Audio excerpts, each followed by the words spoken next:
the first known use of a library, the first record we have of an actual practical use of a library, was an ancient king who sent down to the library for some curses. He apparently wanted to curse one of his opponents and wanted to make sure that he used a curse which had demonstrated its efficacy in the past. So he sent the librarian to check the collections to look up a good curse that had worked the last time. The initial function of writing was probably bureaucratic. It was the recording of information. But very soon thereafter, the function of writing moved towards something entirely different, which was the embodiment of wisdom, of religious wisdom, of moral wisdom, etc., in a society. And I think there's always, throughout the whole history of the written word, of the book, of the library, there's always been a contradiction between those two fundamental functions, the information-bearing function of the book, of the written word, and the wisdom function, of the wisdom embodiment within the book, within the written word. And that goes right back to the very beginning of writing. The Enlightenment period in European history heralded in a new idea about knowledge. One, and very simply put, knowledge was not something that was acquired through a specific individual or set of individuals. In other words, knowledge was something that was possibly acquired through reason. You have this, in other words, this rupture, this break from, say, pre-Renaissance European attitudes about knowledge, which was the only legitimate or valid knowledge. In pre-Renaissance Europe was, of course, that which was received from God through revelation and explicated by a certain number of people who were, by virtue of their clerical status, as in, priests and monks and so on, properly qualified to explain that revelation to a lay public. In ancient China, for example, the emperor ruled by the mandate of heaven. And this was set forth, the idea of the mandate of heaven, in the Confucian teachings. This gave the emperors a very strong incentive to make sure that the Confucian teachings, in the form that best suited their pretensions to rule, survived and were transmitted. So one of the big functions of the Imperial Library of Ancient China was to preserve the purest forms of the Confucian texts, the Confucian classics, so they were called, and also commentaries on the classics, particularly the commentaries that supported the ideas that the emperor wished to support. If you were an aspiring bureaucrat in the Chinese civil service and you had the ability to find in the Imperial Library a precedent for something the emperor wanted to do, that was a very good career advantage to have that ability. In the Renaissance, you had this, revival of this notion that reason was another way. Human reason was something that, was another legitimate means of acquiring knowledge. And by the time of the Enlightenment, of course, you had reason celebrated. Not only in terms of the writings of the different philosophers of the Enlightenment and their elaborations on things such as nature and the beginnings of science and scientific inquiry and so on and so forth, but you also had this very democratic notion that because reason resides in the brain, and the brain is something that all humans possess, therefore knowledge is something that anybody can legitimately acquire and that anybody should acquire.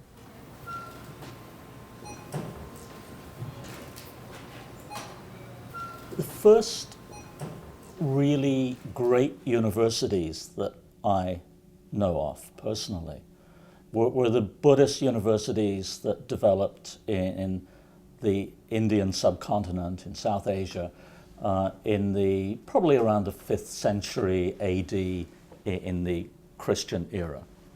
And these developed at the time of Gupta power in India. And the development of that wonderful civilization.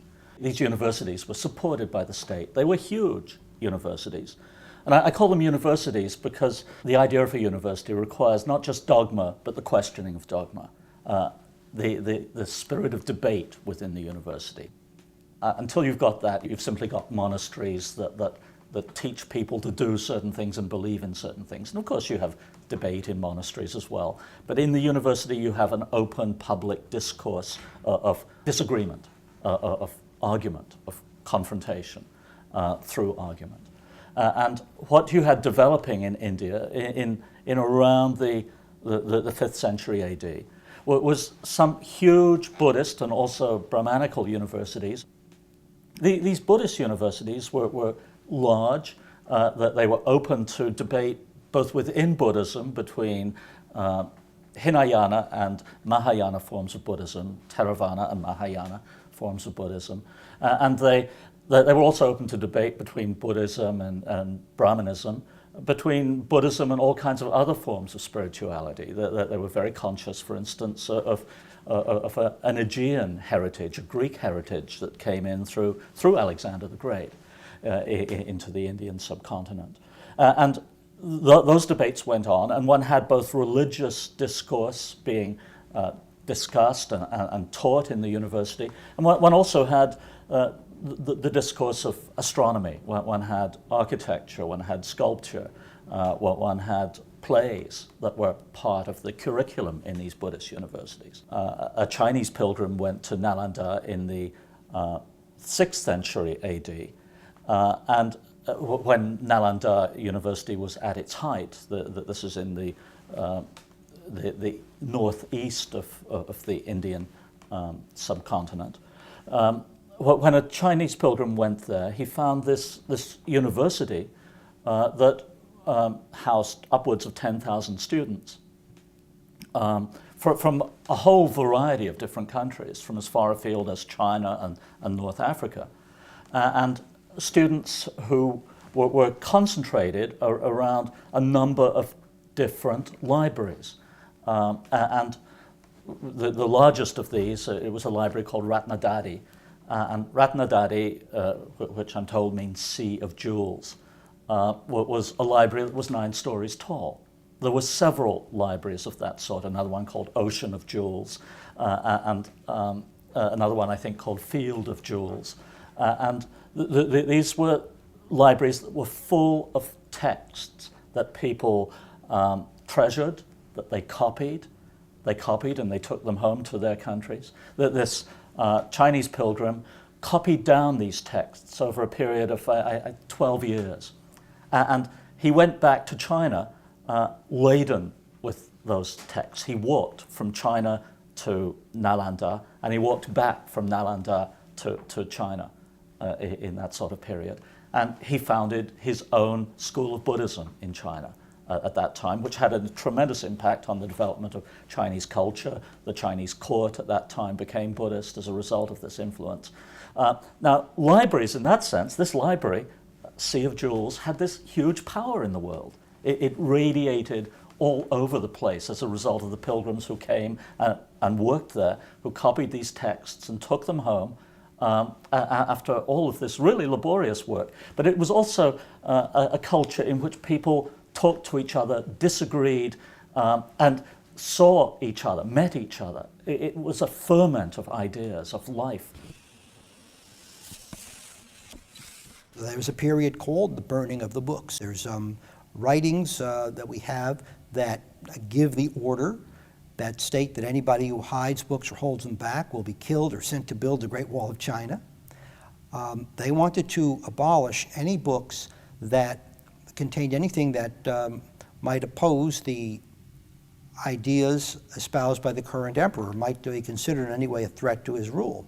Oh, they allowed the preservation of books on practical subjects like medicine or agriculture, but anything of a political or philosophical nature, they burned them. Fortunately, an awful lot of the books were hidden and eventually were found again, because every time in China when the libraries were destroyed, whether it was by intentional burning or by some calamity, it was always not too long before it was reconstructed, before people were sent out all over the land to find any books that might have been hidden and to build a new imperial library.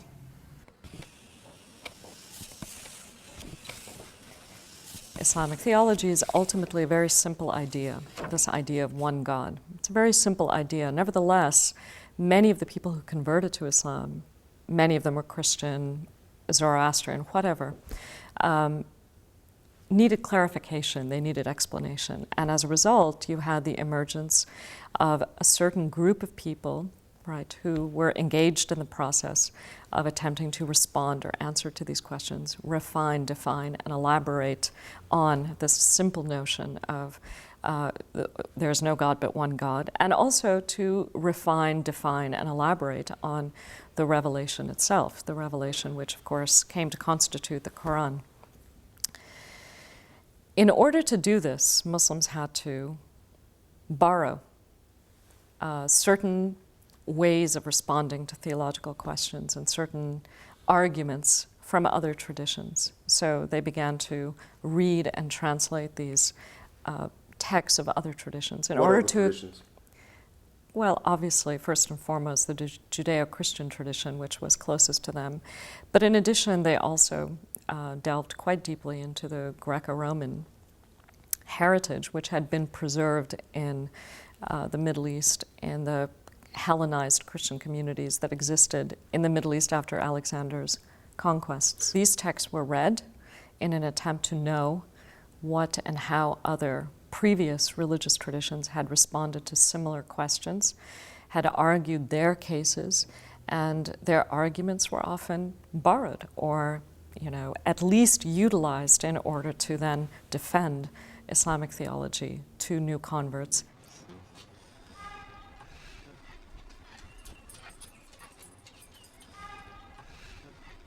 There was a Chinese monk who went there in the 7th century, a Chinese monk with the name I Ching.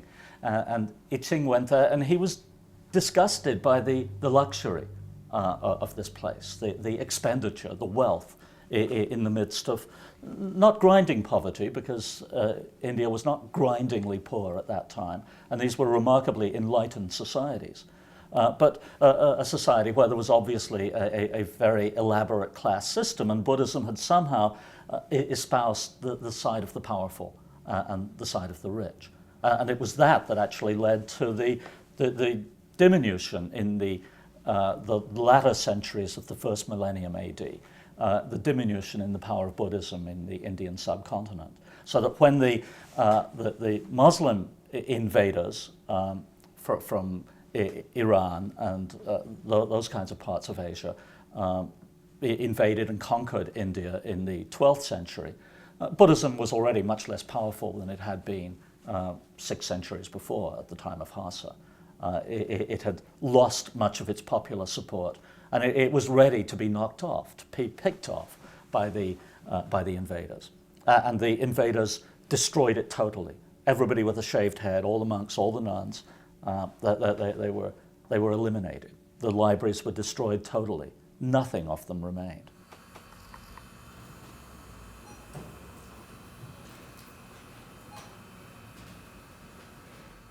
Libraries are very funny because at one level they seem like such conservative, staid pillars of society, but yet at the same time, remember, a library is a highly subversive institution, because a library is a place where the individual goes, reads, and is in one-to-one communication with ideas, with culture, with a way, with meaning, with a way of looking at the world. When the Chinese invented paper, and the art of papermaking spread first to the Arab world and then from there into Europe, you had a much cheaper form of writing material, and therefore something that was particularly useful in a day of mechanized book production, which is what came about, of course, with the invention of the printing press. Now, you also have the issues of printing and binding. In printing, the Chinese were the first ones to actually use printing, both from wood blocks and also from movable type. Movable type printing didn't catch on in China because when you have a language that uses thousands and thousands of characters rather than a handful of letters, such as our language uses, movable type is not a terribly practical proposition. I wouldn't want to be a hand typesetter in a situation like that. In Germany, in the 15th century, Gutenberg invented printing in a place which was a jewelry making center and a wine making center. Now, what's important about that? Well, the goldsmith's punch that's used to leave hallmarks and similar markings on gold and silver products was a factor in the environment, and the wine press used to make grapes into wine was a factor in that environment. So Gutenberg and his followers essentially brought those two technologies together, created movable type, and created a printing press modeled more or less after the wine press to impress the letters onto the paper. Then, as it happened, in one of the wars that was endemic to Europe in that period, Mainz was sacked. The city of Mainz in Germany, where Gutenberg worked, was sacked, and people fled from there all over to Europe, bringing the art of printing with them, which is why printing took less than 50 years to spread all over the continent of Europe. And not too long after that was brought to the Western Hemisphere and to the rest of the world as well. Well, it was done around 1820 or so, and it's called Clymer's Columbian Press. And Clymer's Columbian Press was an attempt to modify the printing press and to make it technologically more relevant. And how they did this, of course, was first of all making it out of iron. The early printing presses made by people such as Gutenberg were made of wood, and they would literally wear to death. But by the early 19th century, the rate of literacy was climbing, the demand for books was climbing, and people were looking around for faster, more efficient ways of printing. And so it was decided that one would start investigating making printing presses of iron and steel to see if they would last and if longer, and also if they would be more efficient and if one would have a faster rate of production. This is in the halfway point between the wooden presses of Gutenberg and the machine presses, the high-speed presses that you find in the end of the 20th century. And this is sort of an in-between state. The Industrial Revolution is obviously, first and foremost, a kind of economic phenomenon, but it had its social and political ramifications. And one of the most important political consequences of the Industrial Revolution was, of course, the rise of the nation state. And the nation state was something that was an invented polity. It was something that historically had not existed, this notion that societies should constitute themselves and adhere to the notion that they are homogeneous, that they are a homogeneous group of people who share the same ethnicity, the same language, the same cultural history, and the same geographic location. But the problem was that with the coming of industrialization and the rise of the nation state, you had to convince the public at large that they did not belong to simply a small village or a small region within a geographic area, that they had things in common with people outside of their immediate area, their family groups, their kin groups, their village area, their mountainous region. And that notion of you have things in common with people over a broader range, that if you're from this particular village, that you have things in common with that particular village, that notion had to be disseminated from above. It was through the state that that notion was disseminated. That notion was embodied in school curricula, that notion was embodied in libraries, that notion was embodied in state propaganda. Religion, the state, and writing, because writing conveys the power of the state. This is why those early scribes needed the written word in order to record tax systems, in order to record the transfer of power in society. But society also needed the written word for this other function, which was to record the discourse of religion, of religious thought, of religious disagreements within a particular society. In 18th century France, many questions have been asked. What was the level of literacy? And of course, the truth of the matter is that amongst the Parisian mob, it was relatively low. But on the other hand, you must remember, of course, that people would read out loud to one another, and that was a very important factor. The other thing to remember about the French Revolution is, of course, is that it wasn't only the mob. There was also an elite involved. There was also a middle class, and they were deeply affected by the publications which emerged from an underground publishing network. Books which were printed clandestinely, either in France or in countries such as Holland and Switzerland, and then they were brought into France. And these were ideas which attacked the political system, the religion, and also were particularly notable for the pornographic libels which were directed against Marie Antoinette and the other members of the royal family. And I think that there was a strong sense on the part of the elites of the rest of Europe looking at this, wondering how to handle it. Now, at one level, of course, censorship was one response, but that worked only up to a point. What was much more effective was to bring in a mass culture which was based upon mass literacy, but which also insisted upon middle-class values of morality. The book is dangerous. The book at the same time is necessary. The state needs books because the books, as I say, record the transactions of power in a given state. And particularly totalitarian governments have recorded the details of their behavior in the most minute way. You go to Phnom Penh in Cambodia, for instance, a Buddhist society, and you had in Phnom Penh the Khmer Rouge recorded in the most complete detail the interrogations of all the people who were put to death in the purges that they conducted. Have you seen the original documents? Yes. Yes. Where did you see them? I saw them in the museum at Tuol Sleng in Phnom Penh. How are they preserved? How And those are preserved now as mementos to that strengthen now the present government, because the present government was a government that came in part through the overthrow of the Khmer Rouge by the Vietnamese invaders in 1979. But in that period from 1975 to 79, the Khmer Rouge recorded everything. Now we have this amazing archive of all the people who the Khmer Rouge wanted to destroy. Card catalogs, almost an obsolete art form. Basically, this is a technology that lasted for about 150 years, a way of recording the library's holdings in a flexible manner that new books could easily be added and interposed.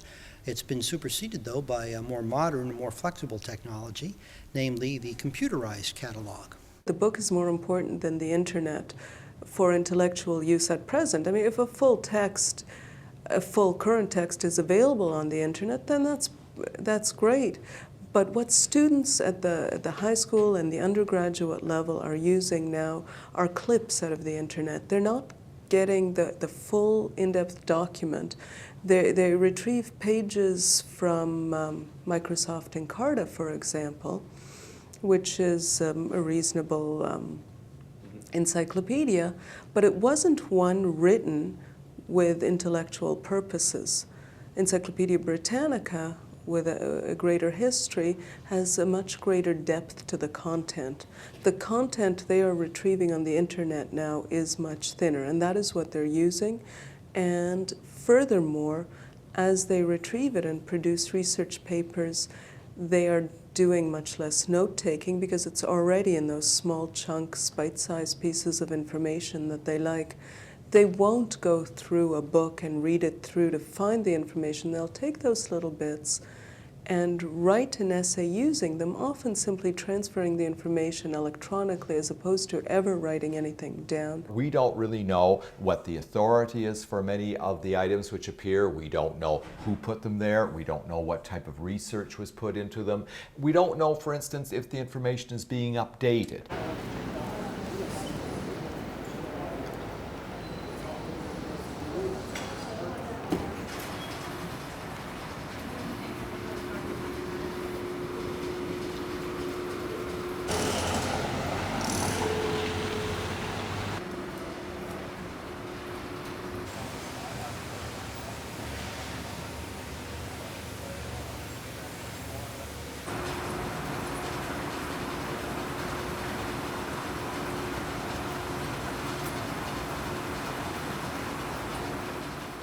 You can digitize that book and you can make it available electronically. And as long as we own the copyright or copyright is expired on that book, anybody can have access to it. So we're greatly increasing the number of people that can see that. They're not getting to touch and feel the original thing, but they are able to see most of the content and determine whether it's useful to make a trip to a special site to see the item. When you consider why so many books were published initially 500 years ago, for example, what was happening wasn't just rampant capitalism. Sure, there were some people who were making a buck and it was okay for them. But most printers and publishers at the time, apart from the state, which would certainly had a hand in it in some cases, most printers and publishers were on the run half the time because they were radicals. You remember the Boston Tea Party. Well, yeah, sure, there was tea thrown into the Boston harbor, but there were also printing presses.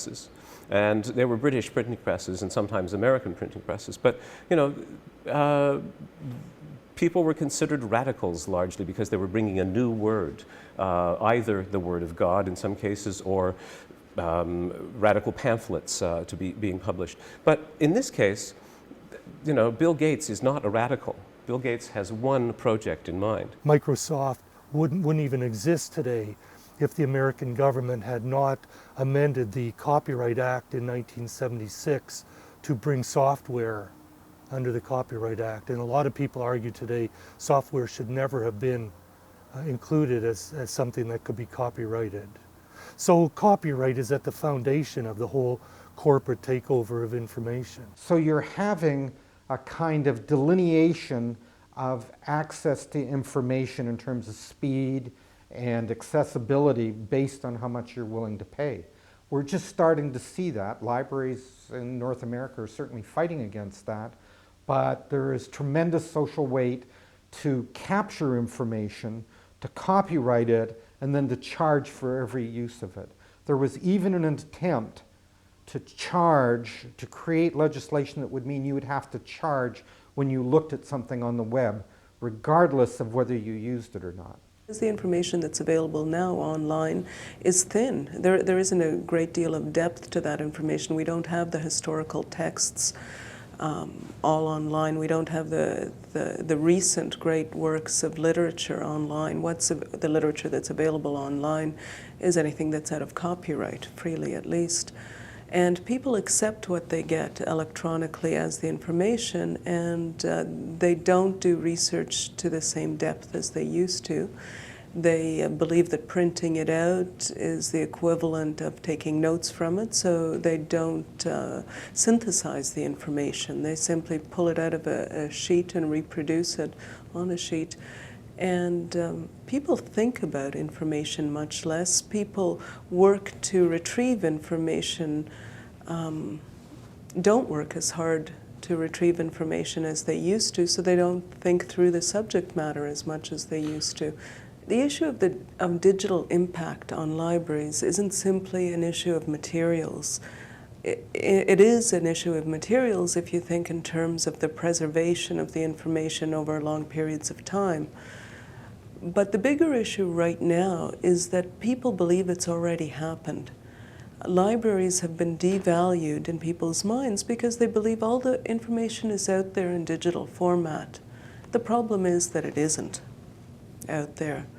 And people no longer support libraries financially. You find library hours being cut in public libraries pretty well across the board, at least around here, in Toronto, across Ontario, in public schools. Librarians have been dropped from the staff in some cases because they believe that students can go on the computer and get the information, so they no longer need someone to organize the information, to catalog it, and to make it accessible.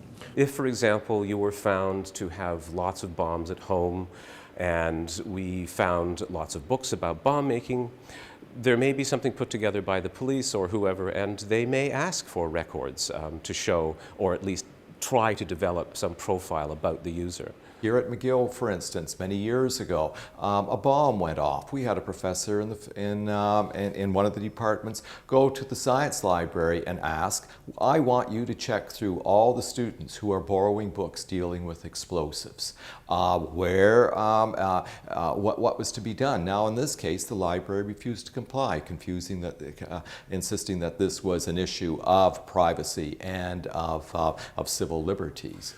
I think the change that's happened now and the central convergence that's occurred with information technology, it's really changed the economic game, it's changed the social game, it's changed the way we actually go to work every day. Unfortunately, quite a few librarians see themselves no longer as providing public service, but as becoming small entrepreneurs, becoming information professionals.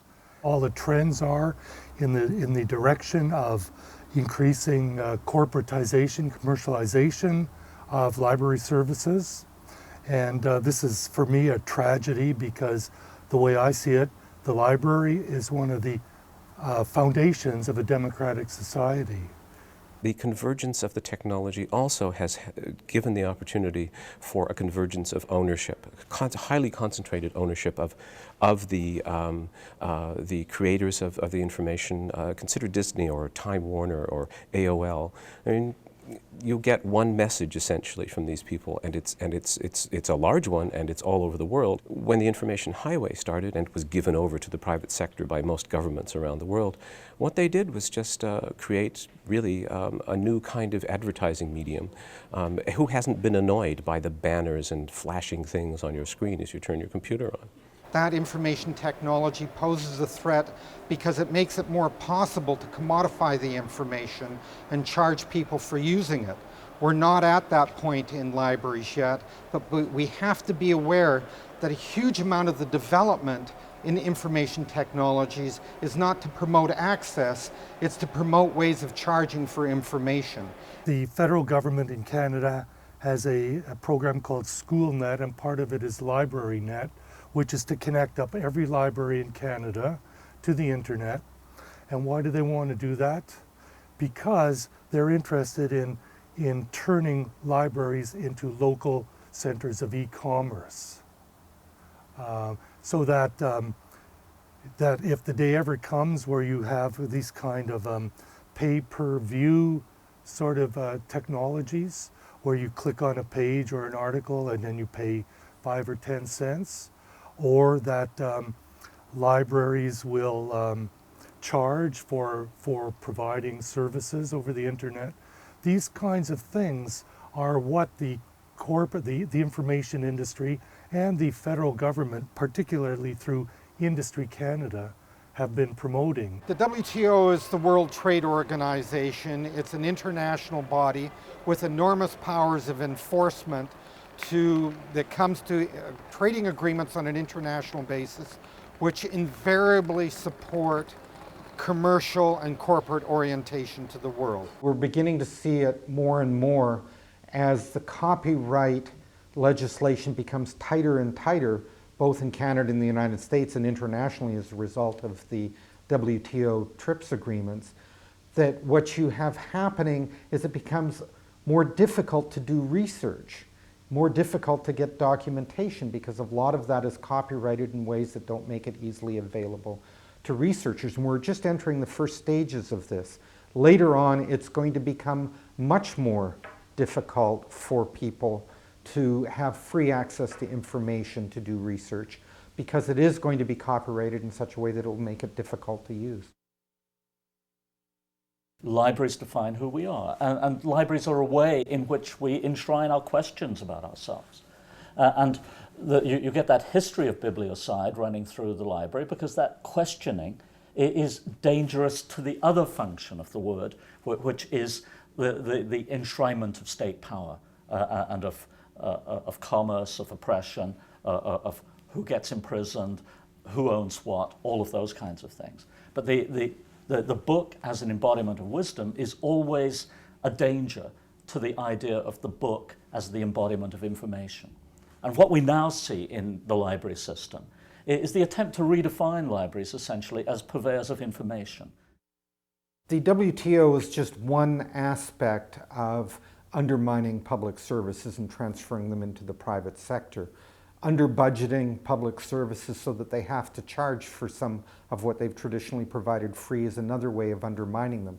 Because if you start charging for library cards, as they have done in Alberta and Calgary and Edmonton, or for borrowing new books, as they've done in Montreal, then you're undermining the public support for those institutions. What you see in the Canadian Library Association, the leadership are entrepreneurial types, the private sector types, and the librarians are allowing this to happen. I think they feel they're scared that that's going to be, that if the library is going to survive, it has to be some kind of commercial-like enterprise. The whole thrust of these trade agreements is to minimize public space and to minimize public services and commodify the processes and the services so that they enter the commercial realm. And they enter the commercial realm by eliminating governmental support to the services or requiring equal support for the commercial health provider, the commercial library provider, the commercial educational provider.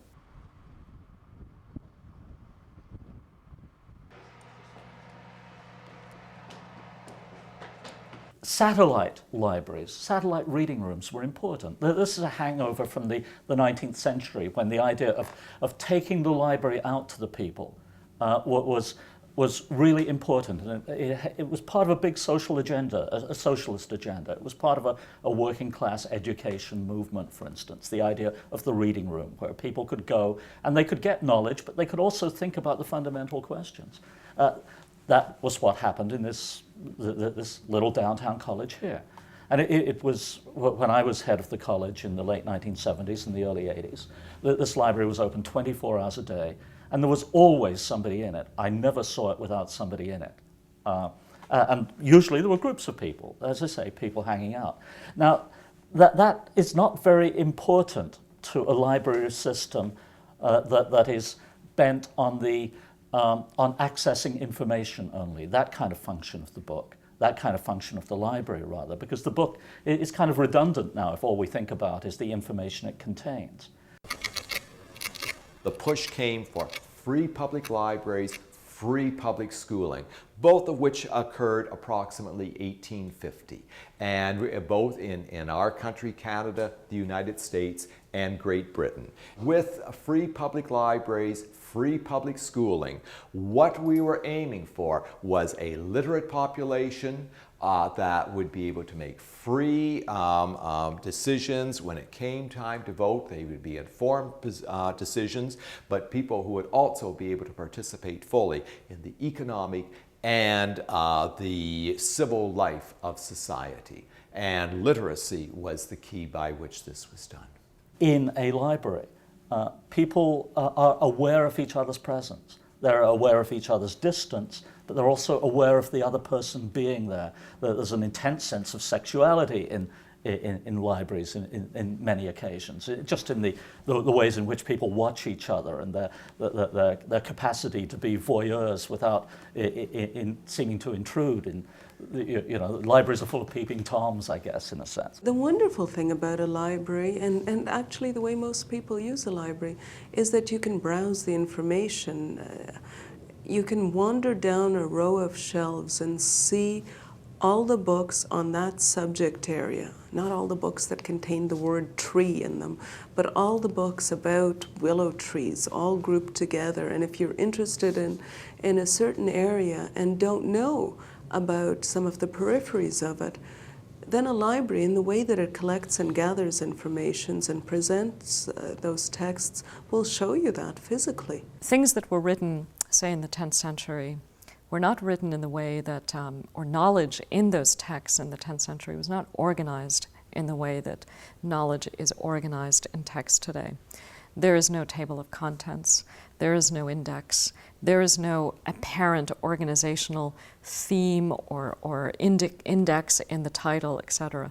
So unless I have the text in front of me, and unless I personally go through the pages, and explore, somewhat even in a haphazard fashion, I may not find the information. This library is being closed down. All of the books have X's on them. They're being deaccessioned. What's the word being? Deaccessioned. Books are being deaccessioned. You see, in the past, people burned libraries when they didn't like them. Now libraries deaccession their holdings. It's this lovely, polite way of getting rid of books. One thing that's changed very much about at least student users of libraries is that more and more they expect the information to be absolutely current. And just over the past 5 years, that's changed from being recent to within the last couple of years to recent to today. As more and more sites emerge on the internet with information that's updated daily, CNN and so on, as well as the commercial databases, people expect that of libraries. When they pull out an old book on the shelf, even if it's about Galileo and his times, written by a reputable historian, they still look at it and say this is an old book, and they assume it's not as good as something published extremely currently. I don't know the exact cause of that expectation, but it's huge. My experience is more cynical than some of the students who come into this faculty. Many of them come here absolutely gung-ho, happy to do whatever they can to make money with the technology, not caring about the message that's being carried. There's fewer book publishers, there's fewer magazine publishers. That means there's less selection for us in terms of buying material for the libraries. And the voices that are being heard, the voices of people that are excluded from the ownership of the media and the wealthy, their voices are not being heard in this process. And those are the ones that are going to be mostly impacted by the WTO. Let's say that there's an issue at City Hall about a development, and the citizens are opposed and the developer is in favor. And they're both going to be delegates before the council. The developer can afford to go to the library and pay for the highest quality research materials that the library can provide, state-of-the-art economic analysis and so on. The citizens can't afford to do that, and all they can do is rely on the feeling of how it's going to affect their neighborhood and so on. Who's council going to listen to? Libraries are not top of the mind on public issues.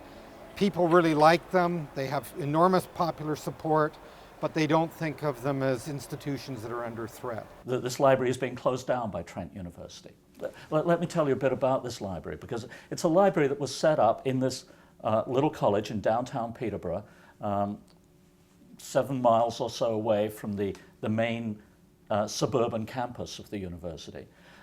This is a library. It's got beautiful ceilings. It's got lovely woodwork.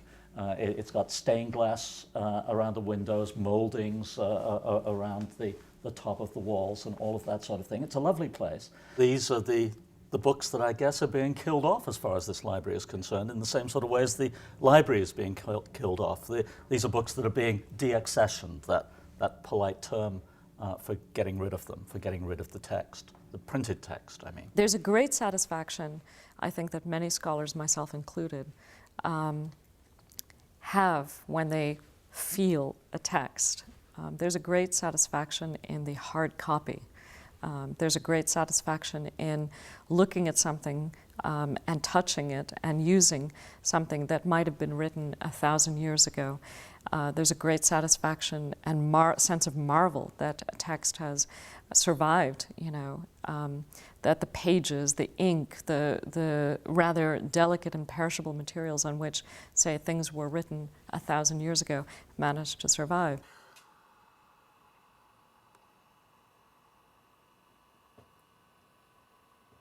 This is the great irony of the 20th century. For all of our great technological advances, we have created a remarkable culture, but we have recorded it on materials whose lifespan is unknown, but for which we have great fears that it may be much shorter than it is for paper-based materials.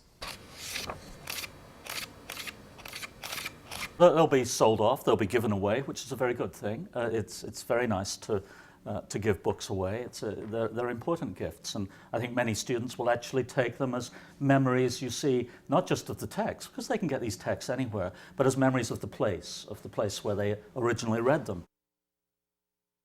I'm optimistic that the general public is not going to let the general services that are available to them be diminished and destroyed.